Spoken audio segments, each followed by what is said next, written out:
This is Teacher Senen. I am showing to you on how to drop the basic sleeve pattern for children's wear. But before that, I will show to you the materials needed in drafting a pattern. First is the French curve. We use this one in curved lines. Next is the roller. We use a roller because we have only short lines to connect. But if we have to connect a long lines, we have to use L square. Next is the tape measure. This tape measure is a measuring tool used in any measurements in drafting a pattern. Next is the pencil. Pencil, we use this one in drawing lines. The last but not the least is the pattern paper. We use this pattern paper where we draft the pattern. Next, we prepare is the body measurements needed in drafting the basic sleeve pattern. First is the cup high. Second is the bicep. Next is the sleeve length. Next is the armhole. And the last is the arm circumference.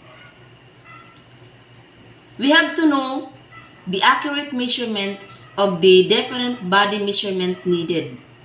For the cup high, we have 4 inches, bicep 14 inches, sleeve length 5 inches, armhole 17 inches, and arm circumference is 12 inches. Now, we are going to start in drafting a basic sleeve pattern for children's wear. First, you have to draw a construction line.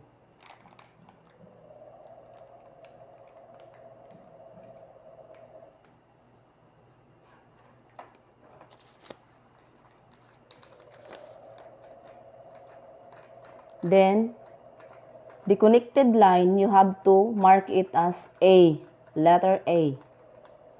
Second step is A to B, which is the cup height. So for our cup height is 4 inches. We have to measure 4 inches from A to B down.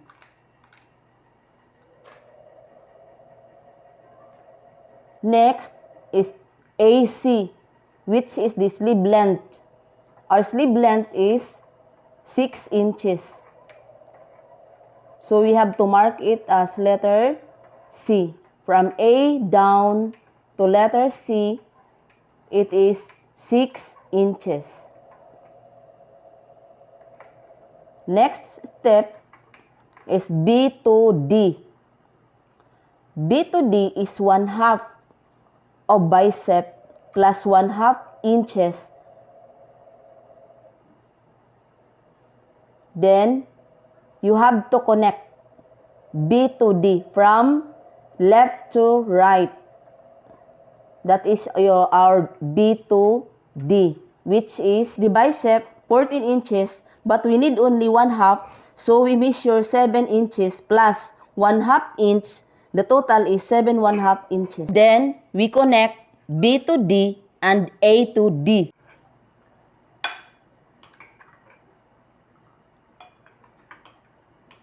After connecting AD, we have to measure for the C and E.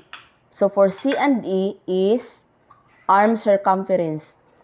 Our arm circumference is 12 inches. We need only 1/2. So it is 6 inches plus 1/2. The total is 6 1/2. Then connect lines C to E and D to E. Then after that, we have to measure for letter F. So for our letter F is 1/2 of AD. We have to find for the 1/2 of AD, that is for our F. Then, next is for Z. Our Z is 1/2 of AF.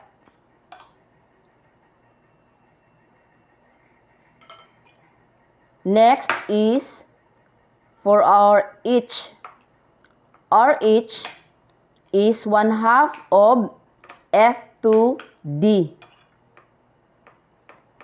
Then label it as H. Next is for I.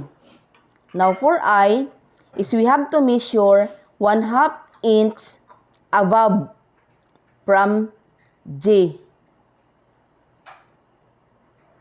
Next is for J. So for our J is 1/4 inch below H.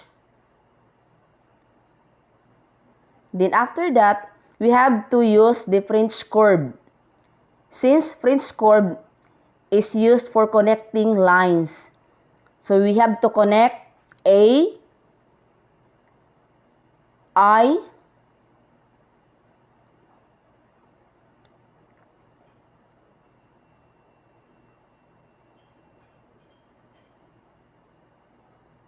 F,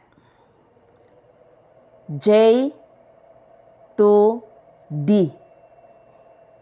We used connecting lines so that we can identify the final lines for our sleeve.